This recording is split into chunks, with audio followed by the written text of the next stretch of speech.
Greetings duelists and welcome to another video. So this weekend we had the Yu-Gi-Oh! World Championships of 2023, and this is an incredible event. Firstly, we haven't had a World Championship in the past few years, so just seeing it happen again and like being brought back and not getting canceled this time is already a victory in itself. However, there are a lot of things that did happen this weekend, and it's pretty cool because we had a few things that happened for the first time ever in this game, and it kind of goes to show you that like there were goals that were trying to be met for the longest time, and some people just proved that player knowledge and skill in this game kind of gets you far, especially with a lot of patience. Um, I won't go over everything that happened, but I will go talking about a few notable ones. The first thing I want to talk about is Master Duel. Like, the venue and the setup that was made for Master Duel was very incredible. It was super well polished. For the first time doing an event that they would try to like push as an esport, I think they did a phenomenal job. It had a tremendous showing, and it kind of goes to show you that Konami really wants to take this game seriously. They really want to like make sure that this game doesn't die out. Make sure that the players that started playing this game and they started playing that platform had the best experience possible, as well as reward the better players who like play this game like in a competitive level. Right here in this picture, I have like Team 7 versus Snipe Hunters. For those who don't know, Team 7 consisted of Raymond Dye, Ryan Yu, and Jesse Cotton. And Snipe Hunters was with Joshua Smith, Quanto Think, and Emra. Um, Shoutouts to Quanto. He he kind of asked me one time on a voice call like what the hell was wrong with me when I built my Exorcister runic deck. So I just wanted to put that out there. Um, but this is like the match of the night. I think like everybody who was from the TCG side like saw this match and they pretty much said that this like was the most legendary battle ever, because you had six of the arguably one of the best players of all time all playing against each other on a team. They're all playing different strategies, and yeah, like at the end, Snipe Hunters took it, and not only did Snipe Hunters win this match, they also won the entire thing.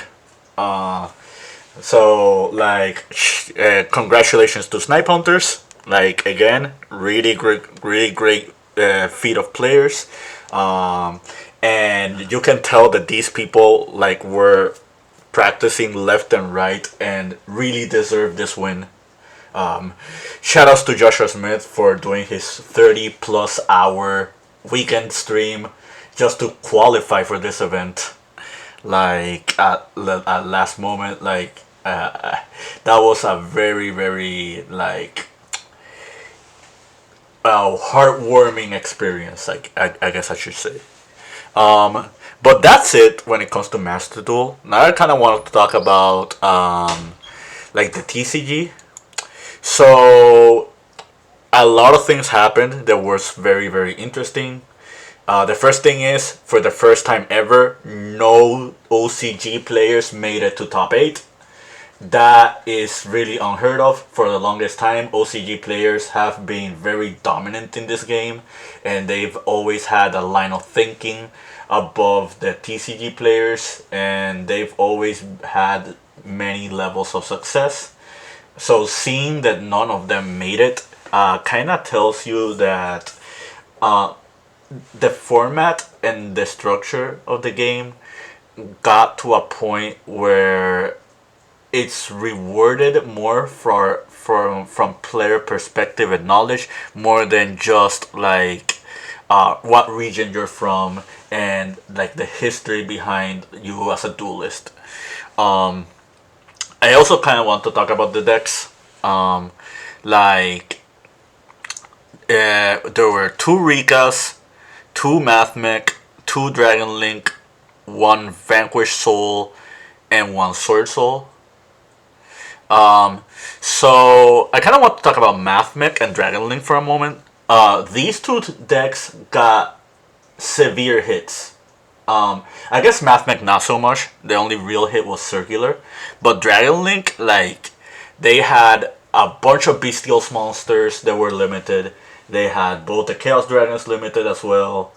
Um, they had a bunch of cards that like we have at full strength here in the TCG. So this could be mean an implication that Dragon Link could actually get hit in the future. Not saying it from a Will's perspective, I'm saying it from the TCG perspective.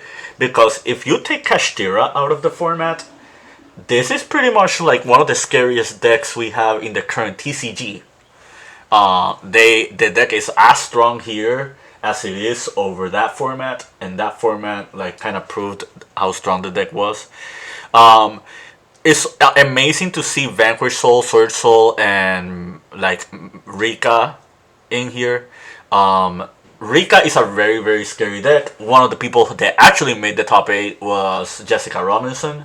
Like shoutouts to her. Like Jessica just keeps proving that um, she's just really good at this game. Like especially with that deck, she kind of wanted to prove a point, and she did. Like play not only making it to top 8, but making it to top 8 with the same deck that you did to even win the nationals, and it's not really like a super full-fledged meta deck. You can make the argument that Rika is a really strong contender. It's like one of the better decks in the game. But I think the most rewarding factor about Rika is the fact that people still to this day don't know really how to combat it against it, or they just don't have the right deck or choice to like fight well against this deck. Um, with Mathmech Circular Limited, a lot of people like started to sway away from playing this deck. Um, and I kind of wanted to preface that like this deck is still really scary. Like uh, it, Circular is a 1, but it's not a 0. So like if you ever resolve this card, you like your opponent already knows how strong this deck is. Uh, Obviously, it's kind of weak to Dragon Link. It's weak to Bestial monsters. It's weak to some other kinds of interaction. But I feel like this deck is strong enough to be like respected. Uh, so I kind of want to talk about Vanquish Soul as well as Sword Soul. I guess I'll start with Sword Soul. Sword Soul historically has been the benchmark of what makes a deck rogue or not rogue. I think if you need to find a deck that's in between both, um, Sword Soul is pretty much like the best example that you can get. The deck has very strong plays. The deck can actually do really scary things, but the ceiling of the deck is not is kind of in check. It's like it's the perfect example of like if you want a deck to work well between mid range or combo, then you have this as the prior example.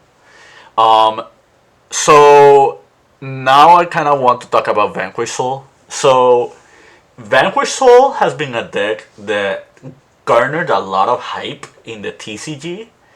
But after like 1 week, the deck kind of died off. Um, and I think this deck is not super estimated in the TCG right now.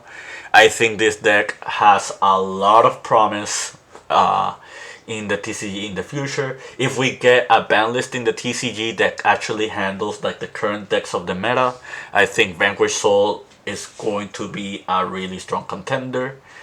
Adding to that, we still have support coming for them from Age of Overlord, and it's actually really decent support. It actually really helps the deck. Um, so I think sooner or later you're going to see and respect this deck a little bit more than usual. Um, so I kind of want to talk about now what happened at the end. The finals was Juan Mateo, who was the Sword Soul player, against Paul Aronson, Paulie Aronson, who was playing Dragon Link, and at the end, Paulie took it. Um, the first time ever in history that a North American player actually wins Worlds. Like the South American players has always reached the finals. Well, not always, but like historically in the past, we've had at least one or two of them. So shout outs to Juan Mateo as well. But it kind of goes to show that like player knowledge really, really, really helps you in this game. Like Paulie has been playing the TCG competitively ever since 2006. That's like right after GOAT format. So really, really long time. Like very, very, very well deserved. The guy plays like immensely. The guy has won a couple events already, and it kind of tells you that if you really, really play this game long enough, your time will come. And Paulie's time arrived. So that's not that. I'm not gonna talk too much over all of this. Now that the World Championship is over, now we can focus on back on the on the next set and probably next year. Um, Going back to these decks, um, I'd say that if this is what Worlds is going to look like every year, I am not opposed to it. I think that the fact that these kind of decks are the decks that are topping is a very, very healthy thing for the game. I think these decks have some merit for being there, but there are not decks that people are like super worried about every single day, and that's really, really cool because I feel like our format is almost perfect. Like obviously we have some couple of decks that just have really unfair cards, and they kind of swing the tempo of the game and like win outright games like left and right. I'm talking about decks like Kashtira and Labyrinth and like Tear Laments. Um, but like none of those decks made it to top 8, so it kind of tells you that the format is not in a bad spot. Um, but yeah, like it if our TCG ends up being looking like this, I'd say this game's going to be a lot more fun for a lot more people. Not saying that the format or the game isn't fun right now. I'm just saying that some things could be checked or addressed to make it look more like this, and I wouldn't be opposed to it. I don't think anyone would.